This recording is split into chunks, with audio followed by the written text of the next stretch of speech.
ಮೈಸೂರು ನಗರದ ವಿಟಿಯು ಕಾಲೇಜಿನ ಸಮೀಪವಿರುವ ಮೈಸೂರು ನಗರ ಅಭಿವೃದ್ಧಿ ಪ್ರಾಧಿಕಾರದ ಜಾಗದಲ್ಲಿ ಕಂಬಳ ಕ್ರೀಡಾಂಗಣ ನಿರ್ಮಾಣ ಕಾಮಗಾರಿಯ ನೆಪದಲ್ಲಿ ಅರಣ್ಯ ಇಲಾಖೆಯ ಯಾವುದೇ ಮುನ್ಸೂಚನೆ ಅಥವಾ ಅನುಮತಿ ಇಲ್ಲದೆ ಕಾನೂನು ಬಾಹಿರವಾಗಿ ಮರಗಿಡಗಳನ್ನು ಕತ್ತರಿಸ್ತಾ ಇದ್ದ ಬೃಹತ್ ಜಾಲವನ್ನ ಅರಣ್ಯ ಅಧಿಕಾರಿಗಳು ಪತ್ತೆ ಹಚ್ಚಿದ್ದಾರೆ. ಖಚಿತ ಮಾಹಿತಿ ಮೇರೆಗೆ ಸ್ಥಳಕ್ಕೆ ಧಾವಿಸಿದ ಅರಣ್ಯ ಇಲಾಖೆಯ ಅಧಿಕಾರಿಗಳು ಕ್ರೀಡಾ ಇಲಾಖೆಯ ಸಹಾಯಕ ನಿರ್ದೇಶಕರಾದ ಭಾಸ್ಕರ್ ನಾಯಕ್ ಅವರ ನೇತೃತ್ವದಲ್ಲಿ ನಡೀತಾ ಇದ್ದ ಮರಗಿಡಗಳನ್ನ ಕಡಿಯುವ ಮತ್ತು ಕಾಮಗಾರಿ ನಡೆಸುವ ಪ್ರಕ್ರಿಯೆಯನ್ನ ತಕ್ಷಣವೇ ತಡೆದಿದ್ದಾರೆ. ನಿಯಮ ಉಲ್ಲಂಘಿಸಿ ಕಾಮಗಾರಿ ನಡೆಸ್ತಾ ಇದ್ದ ಸ್ಥಳದಲ್ಲಿದ್ದ 5 ಬೃಹತ್ ಜೆಸಿಬಿ ಯಂತ್ರಗಳನ್ನ ಅರಣ್ಯ ಅಧಿಕಾರಿಗಳು ತಮ್ಮ ವಶಕ್ಕೆ ಪಡೆದುಕೊಂಡಿದ್ದಾರೆ.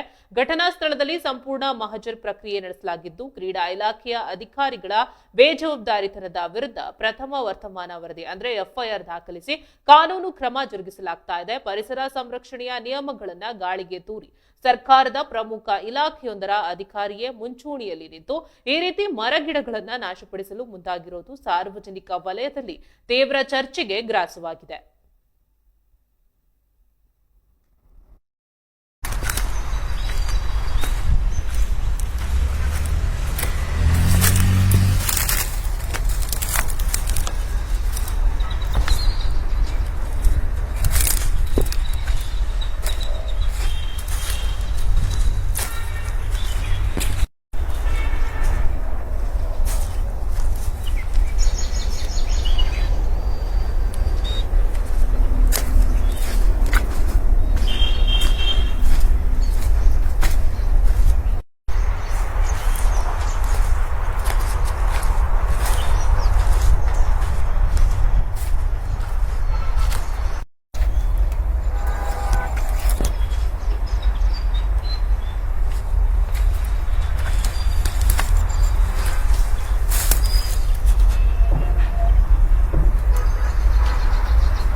ಸ್ಟೇಡಿಯಂ ಲ್ಯಾಂಡನ್ನು ಸ್ಟೇಡಿಯಮ್ಮಿಗೆ ಸೈಕ್ಲಿಂಗ್ ಏರೋಡ್ರಮ್ಮಿಗೆ ಭಾಳ ಕಷ್ಟಪಟ್ಟು ಸೈಕ್ಲಿಂಗ್ ಮತ್ತು ಸ್ಪೋರ್ಟ್ಸ್ ಕಾಂಪ್ಲೆಕ್ಸ್ ಮಾಡೋದಕ್ಕೆ ಅಂತ ಇಲ್ಲಿ 17 ಎಕರೆ 17.35 ಎಕರೆನ ಸರ್ಕಾರ ಆದೇಶ ಮಾಡಿದೆ. ಅದು ಕ್ರೀಡಾ ಇಲಾಖೆ ಕೊಡಿ ಸ್ಪೋರ್ಟ್ಸ್ ಕಾಂಪ್ಲೆಕ್ಸ್ ಅಲ್ಲಿ ಅದಕ್ಕೆ ಸಂಬಂಧಪಟ್ಟಂಗೆ ಕ್ಲೀನಿಂಗ್ ವರ್ಕನ್ನು ನಾವು ಮಾಡ್ತಾಯಿದ್ವಿ. ಅದು ಸ್ಟೇಡಿಯಂ ಮಾಡ್ತಾ ಇದ್ದಾರೆ. ಸ್ಟೇಡಿಯಂ ಜಾಗ ಬದಲಾವಣೆ ಆಯ್ತಲ್ವಾ? ಅಲ್ಲ, ಅಸಿಸ್ಟೆಂಟ್ ಡೈರೆಕ್ಟರ್ ನಾನು ಹೇಳ್ತಾ ಇದ್ದೀನಿ. ಆಯ್ತು, ಹೇಳಿ ಸರ್, ಹೇಳಿ. ಸ್ಟೇಡಿಯಂ ಮಾಡಿದ್ದಾರೆ. ಹೌದು, ಸ್ಟೇಡಿಯಂ ಅಲ್ಲ ಯಾವಾಗ ಅಂದರೆ ಈಗ ಮೂಡಾದಿಂದ ನಮಗೆ ಹ್ಯಾಂಡ್ ಓವರ್ ಪ್ರಕ್ರಿಯೆ ನಡೀತಾ ಇದೆ.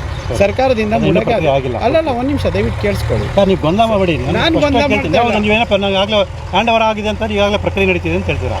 ಇದು ನಿಮ್ಮ ಹ್ಯಾಂಡ್ ಓವರ್ ಪೂರ್ತಿ ಆಗಿದೆಯಾ? ಅಲ್ಲ ಪೂರ್ತಿ ಅಲ್ಲ, ಸರ್ಕಾರದಿಂದ ಆದೇಶನೇ ಆಗಿದೆ. ನಿಮ್ಗೆ ಹ್ಯಾಂಡ್ ಓವರ್ ಆಗಿದೆಯಾ? ಹ್ಯಾಂಡ್ ಓವರ್ ಆಗೋದಂತಲ್ಲ, ಸರ್ಕಾರದಿಂದ ಆದೇಶ ಆದ ನಂತರ ಅದು ನಮಗೆ ಸಂಬಂಧಪಟ್ಟಿದ್ದ ಲ್ಯಾಂಡ್ಸ್ ಅನ್ನು ನಾವು ಕ್ಲೀನ್ ಒಂದು ನಿಮಿಷ ನಾನು ಕೇಳಿದ್ರೆ ಸ್ಪಷ್ಟ ಉತ್ತರ ಕೊಡಿ.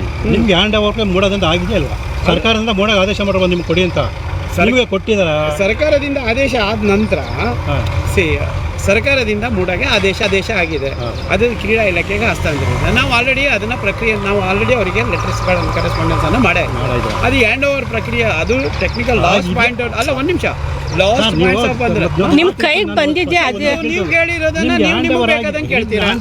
ನಾನು ಹೇಳ್ತಾ ಇದ್ದೀನಲ್ಲ, ನೀವು ನಾನು ಹೇಳಿದ್ರು ಸರ್ಕಾರದಿಂದ ಆದೇಶ ಆಗಿದೆ ಅಂತ ನಿಮ್ ಕೈ ಹೇಳ್ತಾ ಇದ್ದೀನಲ್ಲ, ಸರಿಯಾಗಿ ಇದೆ ಅಂತ ಅಷ್ಟೇ. ಹ್ಯಾಂಡ್ ಓವರ್ ಆಗಿಲ್ಲ.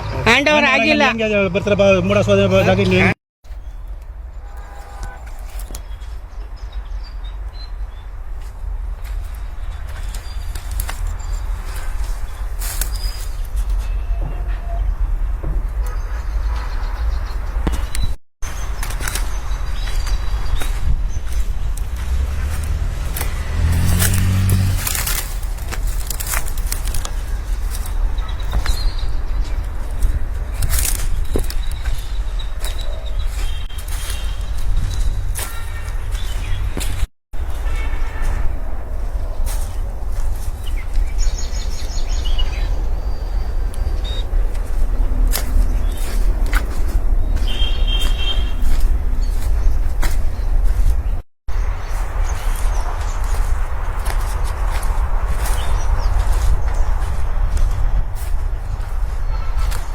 ಸ್ಟೇಡಿಯಂ ಲ್ಯಾಂಡನ್ನು ಸ್ಟೇಡಿಯಮ್ಮಿಗೆ ಸೈಕ್ಲಿಂಗ್ ಏರೋಡ್ರಮ್ಮಿಗೆ ಭಾಳ ಕಷ್ಟಪಟ್ಟು ಸೈಕ್ಲಿಂಗ್ ಮತ್ತು ಸ್ಪೋರ್ಟ್ಸ್ ಕಾಂಪ್ಲೆಕ್ಸ್ ಮಾಡೋದಕ್ಕೆ ಅಂತ ಇಲ್ಲಿ 17.35 ಎಕರೆನ ಸರ್ಕಾರ ಆದೇಶ ಮಾಡಿದೆ. ಅದು ಕ್ರೀಡಾ ಇಲಾಖೆ ಕೊಡಿ ಸ್ಪೋರ್ಟ್ಸ್ ಕಾಂಪ್ಲೆಕ್ಸ್ ಇದೆ. ಅದಕ್ಕೆ ಸಂಬಂಧಪಟ್ಟಂಗೆ ಕ್ಲೀನಿಂಗ್ ವರ್ಕನ್ನು ನಾವು ಮಾಡ್ತಾ ಇದ್ವಿ. ಅದು ಕ್ಲಬ್ ಇದು ಕಡಿಸ್ತಾ ಇದ್ದಾರೆ, ಇದು ಸ್ಟೇಡಿಯಂ ಮಾಡ್ತಾ ಇದ್ದಾರೆ. ಸ್ಟೇಡಿಯಂ ಸರ್ ಸ್ಟೇಡಿಯಂ ಜಾಗ ಬದಲಾವಣೆ ಆಯ್ತಲ್ವಾ? ಅಲ್ಲ, ಅಸಿಸ್ಟೆಂಟ್ ಡೈರೆಕ್ಟರ್ ನಾನು ಹೇಳ್ತಾ ಇದ್ದೀನಿ. ಆಯ್ತು ಹೇಳಿ ಸರ್ ಹೇಳಿ. ಈಗ ತಾವು ಸ್ಟೇಡಿಯಂ ಮಾಡಿದ್ದಾರೆ ಸರ್ ಈಗ? ಹೌದು, ಸ್ಟೇಡಿಯಂ ಅಲ್ಲ ಯಾವಾಗ ಅಂದರೆ ಈಗ ಮೂಡಾದಿಂದ ನಮಗೆ ಹ್ಯಾಂಡ್ ಓವರ್ ಪ್ರಕ್ರಿಯೆ ನಡೀತಾ ಇದೆ. ಸರ್ಕಾರದಿಂದ ಮೂಡಕ್ಕೆ ಆಗಿಲ್ಲ. ಅಲ್ಲ ಒಂದು ನಿಮಿಷ ದಯವಿಟ್ಟು ಕೇಳಿಸ್ಕೊಳ್ಳಿ. ಸರ್ ನೀವು ಗೊಂದಲ ಮಾಡಬೇಡಿ. ನಾನು ಗೊಂದಲ ಮಾಡ್ತೀನಿ. ನೀವೇನಪ್ಪ ನನಗೆ ಆಗಲೇ ಹ್ಯಾಂಡ್ ಓವರ್ ಆಗಿದೆ ಅಂತ ಈಗಾಗಲೇ ಪ್ರಕ್ರಿಯೆ ನಡೀತಿದೆ ಅಂತ ಹೇಳ್ತೀರಾ? ಇದು ನಿಮ್ಮ ಹ್ಯಾಂಡ್ ಓವರ್ ಪೂರ್ತಿ ಆಗಿದೆಯಾ? ಅಲ್ಲ ಪೂರ್ತಿ ಅಲ್ಲ, ಸರ್ಕಾರದಿಂದ ಆದೇಶನೇ ಆಗಿದೆ. ನಿಮ್ಗೆ ಹ್ಯಾಂಡ್ ಓವರ್ ಆಗಿದೆಯಾ? ಅಲ್ಲ, ಹ್ಯಾಂಡ್ ಓವರ್ ಆಗೋದಂತಲ್ಲ, ಸರ್ಕಾರದಿಂದ ಆದೇಶ ಆದ ನಂತರ ಅದು ನಮಗೆ ಸಂಬಂಧಪಟ್ಟಿದ್ದ ಲ್ಯಾಂಡ್ಸ್ ಅನ್ನು ನಾವು ಕ್ಲೀನ್ ಒಂದು ನಿಮಿಷ ನಾನು ಕೇಳಿದ್ರೆ ಸ್ಪಷ್ಟ ಉತ್ತರ ಕೊಡಿ. ನಿಮ್ಗೆ ಹ್ಯಾಂಡ್ ಓವರ್ ಮೂಡ ಈ ಸಲ ಮೈಸೂರು ದಸರಾ ಸಂದರ್ಭದಲ್ಲಿ ಪ್ರಸಿದ್ಧವಾದಂಥ ಕಂಬಳ ಕ್ರೀಡಾಕೂಟವನ್ನು ಮೈಸೂರು ನಡೆಸಬೇಕು ಅಂತೇಳಿ ಏನು ಜಿಲ್ಲಾಡಳಿತ ಒಂದು ಯೋಜನೆ ರೂಪಿಸಿದೆ. ಆ ಒಂದು ಕ್ರೀಡಾ ಒಂದು ಚಟುವಟಿಕೆಗಳಿಗಾಗಿ ಏನು VTU ಕಾಲೇಜ್ ಹತ್ರ ಇರ್ತಕ್ಕಂಥ ಮೈಸೂರು ನಗರ ಅಭಿವೃದ್ಧಿ ಪ್ರಾಧಿಕಾರ ಮೈಸೂರು ಅಭಿವೃದ್ಧಿ ಪ್ರಾಧಿಕಾರಕ್ಕೆ ಸಂಬಂಧಪಟ್ಟ ಜಾಗದಲ್ಲಿ ಇರ್ತಕ್ಕಂಥ ಈ ಮರಗಳನ್ನು ಕಡಿದು ಇಲ್ಲಿ ಕಂಬಳ ಮಾಡಬೇಕು ಅಂತೇಳಿ ಒಂದು ಪ್ರಯತ್ನ ಪಡ್ತಾರೆ ಅಂತ ತಿಳಿದು ಬಂದಾಗ ನಾನಿಲ್ಲಿ ಬಂದು ನೋಡಿದಾಗ 5 JCBಗಳಿಂದ ಈ ಮರಗಳನ್ನು ಕಡಿಯುವಂಥ ಒಂದು ಪ್ರಕ್ರಿಯೆ ನಡೆಸಿದ್ರು. ಯಾಕೆ ಅಂತೇಳಿದ್ರೆ ಕಂಬಳ ಒಂದು ಕಾರ್ಯಕ್ರಮ ಮಾಡಬೇಕಂತ ಕೆಲವು ದಿನಗಳ ನಡೆಸುವಂಥ ಕಂಬಳಕ್ಕೋಸ್ಕರ ವರ್ಷಾನುಗಟ್ಟಲೆಯಿಂದ ಬೆಳೆದಿರ್ತಕ್ಕಂಥ ಈ ಮರಗಳನ್ನು ಕಡಿಯೋದು ಎಷ್ಟು ಮಟ್ಟಿಗೆ ಸರಿ ಅನ್ನೋದು ಇಲ್ಲಿ ಜಿಲ್ಲಾಡಳಿತ ಉತ್ತರ ಕೊಡಬೇಕಾಗುತ್ತೆ. ಮತ್ತು ಏನು ಉಸ್ತುವಾರಿ ಸಚಿವರಿದ್ದಾರೆ, ಉಸ್ತುವಾರಿ ಸಚಿವರು ಕೂಡ ಉತ್ತರ ಕೊಡಬೇಕಾಗುತ್ತೆ. ಇಲ್ಲಿ ಬಂದಂಥ ಸಂದರ್ಭದಲ್ಲಿ ಕ್ರೀಡಾ ಇಲಾಖೆಯ ಸಹಾಯಕ ನಿರ್ದೇಶಕರಾದಂಥ ಭಾಸ್ಕರ್ ನಾಯಕ್ ಅವರು ಇದ್ದರು. ಅವರ ನೇತೃತ್ವದಲ್ಲಿ ಈ ಕೆಲಸ ನಡೀತಾ ಇತ್ತು. ನಾವು ಅವ್ರನ್ನ ಪ್ರಶ್ನೆ ಮಾಡಿದಾಗ ಇಲ್ಲಿ ನಾವು ಕ್ರೀಡಾಂಗಣ ಮಾಡ್ತಾಯಿದ್ವಿ, ಪ್ರಾಧಿಕಾರದ ನಮಗೆ ಈ ಜಾಗವನ್ನು ಕೊಟ್ಟಿರೋ ಅಂತ ಹೇಳಿದ್ರು. ಅದಕ್ಕೆ ಸಂಬಂಧ ದಾಖಲಾತಿ ಕೊಟ್ಟಿದ್ದಾರೆ, ಯಾವುದೇ ದಾಖಲಾತಿ ಇಲ್ಲ. ಮತ್ತು ಅರಣ್ಯ ಇಲಾಖೆಯಿಂದ ಅನುಮತಿ ಪಡೆದಿರ್ತಕ್ಕಂಥ ದಾಖಲೆ ಕೊಟ್ಟಿದ್ದಾರೆ, ಅದು ಕೂಡ ಇಲ್ಲ ಅವ್ರ ಹತ್ರ. ಇವರು ಸುಮ್ಮನೆ ಒಂದೊಂದು ಸುಳ್ಳು ಹೇಳತ್ತವ್ರು. ಕಂಬಳ ಮಾಡೋಕ್ಕಲ್ಲ, ನಾವು ಕ್ರೀಡಾಂಗಣ ಮಾಡ್ತಿದ್ದೇವೆ. ಹಾಗಾದ್ರೆ ಇಲ್ಲಿ ಪುತ್ತೂರಿನ ಶಾಸಕರಾದಂಥ ಮತ್ತು ಕಂಬಳ ಸಮಿತಿ ಅಧ್ಯಕ್ಷರಾದಂಥ ಅಶೋಕ್ ರೈ ಅವರು ಯಾಕೆ ಬಂದಿರೋ ಅಂತಂದರೆ ನಂಗೆ ಗೊತ್ತಿಲ್ಲ ಅಂತೇಳಿ ಸುಳ್ಳು ಹೇಳ್ತಿದ್ದಾರೆ. ಸೊ ಇವೆಲ್ಲ ವಿಚಾರ ತಿಳಿದ ನಂತರ ನಾವು ಅರಣ್ಯಾಧಿಕಾರಿಗೆ ಇಲ್ಲಿ ಬರಮಾಡಿಕೊಂಡು ಪರಿಶೀಲನೆ ಮಾಡಿದಾಗ ಅರಣ್ಯಾಧಿಕಾರಿಗಳು ಕೂಡ ಇಲ್ಲಿ ಒಂದು ಕಾನೂನು ಬಾಹಿರವಾಗಿ ಮರಗಳನ್ನು ಗಿಡಗಂಟೆಗಳನ್ನು ಕಡಿದಿರೋದು ಕಂಡು ಬಂದಿರೋದ್ರಿಂದ ನಾನು ನೀಡಿದಂಥ ದೂರನ್ನು ಸ್ವೀಕರಿಸಿ ದೂರು ದಾಖಲು ಮಾಡುವಂಥ ಮತ್ತು ಈ JCBಯನ್ನು ವಶಪಡಿಸಿಕೊಂಡು ಆರೋಪಿಗಳ ವಿರುದ್ಧ ಕ್ರಮ ತಗೊಳ್ಳೋದಕ್ಕೆ ಅವರು ಮುಂದಿನ ಚಟುವಟಿಕೆಗಳನ್ನು ನಡೆಸ್ತಾರೆ.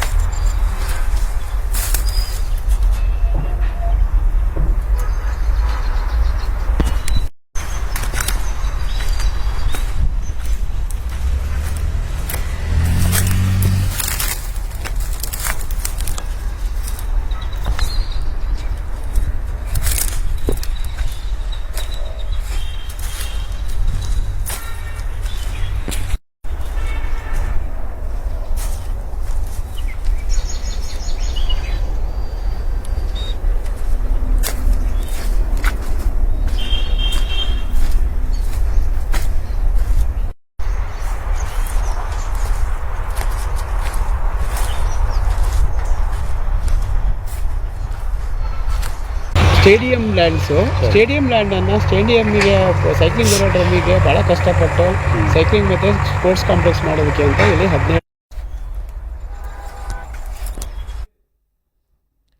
ಈ ಬಗ್ಗೆ ಮತ್ತಷ್ಟು ಮಾತನಾಡೋಕೆ ಸ್ನೇಹಮಯಿ ಕೃಷ್ಣ ಆದಂತಹ ಪರಿಸರ ಹೋರಾಟಗಾರರಾದಂತಹ ಸ್ನೇಹಮಯಿ ಕೃಷ್ಣ ಅವರು ನಮ್ಮ ಜೊತೆ ದೂರವಾಣಿ ಸಂಪರ್ಕದಲ್ಲಿದ್ದಾರೆ. ಸರ್ ನಮಸ್ತೆ. ಸರಿ, ಈಗ ಮೈಸೂರು ನಗರದ VTU ಕಾಲೇಜ್ ಸಮೀಪವಿರುವ ಮೈಸೂರು ನಗರ ಅಭಿವೃದ್ಧಿ ಪ್ರಾಧಿಕಾರ ಮಂಡಳಿಯ ಏನಿದೆ ಆ ವೃತ್ತದಲ್ಲಿ ಈ ರೀತಿ ಅರಣ್ಯ ನಾಶ ಮಾಡ್ತಾ ಇದ್ದಾರೆ ಅಂತ ಈಗ ನಮ್ಗೆ ವರದಿ ಬಂದಿರುವಂತದ್ದು. ಇದ್ರ ಬಗ್ಗೆ ನಿಮ್ಮ ಅಭಿಪ್ರಾಯ ಏನು ಸರ್? ದಸರಾ ಸಂದರ್ಭದಲ್ಲಿ ಕಂಬಳ ಕ್ರೀಡೆ ನಡೆಸಬೇಕು ಅಂತ ಹೇಳಿ ಏನು ಜಿಲ್ಲಾಡಳಿತ ತೀರ್ಮಾನ ಮಾಡಿದ್ರೆ ಆ ಕಾರಣಕ್ಕೋಸ್ಕರ ಇಲ್ಲಿ ವರ್ಷಾನುಗಟ್ಟಲೆಯಿಂದ ಬೆಳೆದಿರ್ತಕ್ಕಂಥ ಮರಗಳನ್ನ ಕಡಿದು ಕೇವಲ ಒಂದ್ ದಿವಸದ ಕಾರ್ಯಕ್ರಮ ನಡೆಸೋದಕ್ಕೆ ಯೋಜನೆ ಹಾಕೊಂಡು ಇವತ್ತು ಮರಗಳನ್ನು ಕಡಿಯುವಂತ ಸಂದರ್ಭದಲ್ಲಿ ನನಗೆ ಮಾಹಿತಿ ಬಂದಿರೋದು ನಾನು ಬಂದು ಇಲ್ಲಿ ವಿಚಾರಣೆ ಮಾಡಿದಾಗ ಅದಕ್ಕೆ ಸಂಬಂಧಪಟ್ಟ ಯಾವುದೇ ದಾಖಲಾತಿಗಳು ಸಂಬಂಧಪಟ್ಟ ಅಧಿಕಾರಿಗಳು ಇರ್ಲಿಲ್ಲ. ಅದು ಅರಣ್ಯಾಧಿಕಾರಿಗಳ ಅನುಮತಿ ಪಡೆದಿರಲಿಲ್ಲ, ಮತ್ತೆ ಸರ್ಕಾರದ ಸೂಚನೆ ಇರುವಂತದ್ದು ಇರಲಿಲ್ಲ. ಕ್ರೀಡಾ ಇಲಾಖೆಯ ಸಹಾಯಕ ನಿರ್ದೇಶಕರಾದ ಭಾಸ್ಕರ್ ನಾಯ್ಕರವರು ಸುಳ್ಳು ಹೇಳಕ್ ಶುರು ಮಾಡೋದು, ನಾವಿಲ್ಲಿ ಕ್ರೀಡಾಂಗಣ ಮಾಡ್ತಾ ಇದೀವಿ ಅಂತೇಳಿ. ಅವ್ರು ನೋಡಿದ್ರೆ ಕಂಬಳ ಮಾಡ್ಬೇಕು ಅಂತೇಳಿ ಪುತ್ತೂರು ಶಾಸಕ ಅಶೋಕ್ ರಾಯರು ಕೂಡ ಸ್ಥಳಕ್ಕೆ ಬಂದಿದ್ದಾರೆ. ಅದು ಇವಾಗ ನನಗೆ ಹೇಳೋದು ಇಲ್ಲ ನಾವು ಇದು ಮಾಡಿದ್ದೀವಿ ಸರ್, ನಿಮ್ಗೆ ಭೂಮಿ ಹಸ್ತಾಂತರ ಆಗಿದ್ರೆ ಇಲ್ಲ ಅಂತ ಹೇಳ್ತಾರೆ. ಮತ್ತೆ ಹಸ್ತಾಂತರ ಆಗಿದ ಮುಂಚೆ ನೀವು ಯಾಕೆ ಕೆಲಸ ಮಾಡ್ತಾರೆ ಕ್ಲೀನ್ ಮಾಡ್ತಿದೀವಿ ಅಂತ ಹೇಳ್ತಾರೆ. ಇದೆಲ್ಲ ಒಬ್ಬ ಜವಾಬ್ದಾರಿ ಅಧಿಕಾರ ಸುಳ್ಳು ಹೇಳುವಂಥದ್ದು. ಈಗ ನೋಡ ಸ್ವತಃ ಅಶೋಕ್ ರಾಯ್ ಅವರು ಹೇಳಿದ್ರೆ ಈ ಜಾಗನ ನಾವು ಕಂಬಳಕೋಸ್ಕರ ನೋಡಕ್ ಬಂದಿದ್ವಿ ಅಂತ ಹೇಳಿ. ಇಲ್ಲಿ ಈ ಜಿಲ್ಲಾ ಮಟ್ಟದ ಅಧಿಕಾರಿಗಳ ಸುಳ್ಳು ಹೇಳುವಂಥದ್ದು, ಅಕ್ರಮವಾಗಿ ಮರ ಕಡಿಯುವಂಥದ್ದು, ಅವರೇ ಕಾನೂನು ಉಲ್ಲಂಘನೆ ಮಾಡುವಂಥದ್ದು, ಇದು ಎಷ್ಟು ಮಟ್ಟಿಗೆ ಸೇರಿ ಅನ್ನೋದ್ರ ಬಗ್ಗೆ ಜಿಲ್ಲಾಧಿಕಾರಿ ಉತ್ತರ ಕೊಡ್ಬೇಕು. ಅವರ ಕೈ ಕೆಳಗಿನ ಅಧಿಕಾರಿಗಳು ಈ ಮಟ್ಟದಲ್ಲಿ ಒಂದು ಪರಿಸರ ನಾಶ ಮಾಡುವಂಥದ್ದು. ಮತ್ತೆ ಇದು ಕೆರೆ ಜಾಗನ ಇದು ಕೆರೆ ಇದೆ ಅಂತ ಗೊತ್ತಿಲ್ಲ ಬಂದಿದೆ. ಕೆರೆ ಜಾಗನ ಇವರು ದುರ್ಬಳಕೆ ಮಾಡ್ಕೊಳ್ತಾರೆ ಅಂತ ಹೇಳಿದ್ರೆ ನಾಳೆ ದಿವಸ ಮೈಸೂರಿನ ಅಂತರ್ಜಲ ಎಷ್ಟು ಮಟ್ಟಿಗೆ ಕುಸಿತ ನೋಡ್ಬೇಕಲ್ಲ. ಒಂದ್ ಕಡೆ ಜವಾಬ್ದಾರಿಯುತವಾದಂತ ಅಧಿಕಾರಿಗೆ ಈ ರೀತಿ ಒಂದು ಕೆಲಸ ಮಾಡ್ತಾ ಇರೋದು ಅತ್ಯಂತ ಒಂದು ಶೋಚನೀಯ ಸಂಗತಿ ಅಂತಾನೆ ನಾವಿಲ್ಲಿ ಹೇಳ್ಬೋದು ಅಲ್ವಾ ಸರ್? ಖಂಡಿತ ಖಂಡಿತ ಖಂಡಿತ. ಒಬ್ಬ ಜವಾಬ್ದಾರಿ ಜಿಲ್ಲಾ ಮಟ್ಟದ ಅಧಿಕಾರಿಗಳು ಸುಳ್ಳು ಹೇಳ್ತಾರೆ ಅಂತ ಹೇಳಿದ್ರೆ ಎಷ್ಟರ ಮಟ್ಟಿಗೆ ವ್ಯವಸ್ಥೆ ತಲುಪಿದೆ ಅನ್ನೋದು ಇಲ್ಲಿ ಗೊತ್ತಾಗ್ತಾ ಇದೆ. ಹೌದು, ಸರ್ಕಾರಿ ಅಧಿಕಾರಿ ಯಾವ ಸರ್ವಾಧಿಕಾರಿ ರೀತಿ ನಡ್ಕೊಳ್ತಾ ಇದಾರೆ ನಮ್ನ ಜನಗಳು ಗಮನಿಸ್ಬೇಕು. ಈಗ ಇಂಥ ವ್ಯಕ್ತಿಗಳಿಗೆ ನೀವು ಏನ್ ಹೇಳಕ್ ಇಷ್ಟಪಡ್ತೀರಾ ಸರ್? ಏನಿಲ್ಲ, ಇವರೆಲ್ಲ ಮೇಲೆಲ್ಲ ಕಾನೂನು ಕ್ರಮಗಳು ತಗೊಂಡು ಅವ್ರಿಗೆ ಜೈಲಿಗೆ ಕಳ್ಸಿದ್ರೆ ಸರಿ ಹೋಗುತ್ತೆ. ಖಂಡಿತವರಿಗೆ ಭಾಸ್ಕರ ಜೈಲಿಗೆ ಹೋಗಿ ಹೋಗ್ತಾರೆ, ಯಾರ ಕಾರಣಕ್ಕೂ ತಪ್ಪಿಸೋಕೆ ಸಾಧ್ಯನೇ ಇಲ್ಲ. ಇಂಥ ವ್ಯಕ್ತಿಗಳ ವಿರುದ್ಧ ಒಂದು ಕಠಿಣ ಕ್ರಮ ತೆಗೆದುಕೊಂಡ್ರೆ ಮುಂದಿನ ದಿನಗಳಲ್ಲಿ ಈ ರೀತಿ ಕೆಲಸಗಳಾಗುವಂತದ್ದು ತಪ್ಪುತ್ತೆ ಅಂತ. ಹೌದು ಹೌದು. ಎಸ್ ಸರ್, ಧನ್ಯವಾದ ಇಷ್ಟೊತ್ತು ನಮ್ಮ ಸುದ್ದಿ ವಾಹಿನಿ ಜೊತೆ ಮಾತನಾಡಿದಕ್ಕೆ.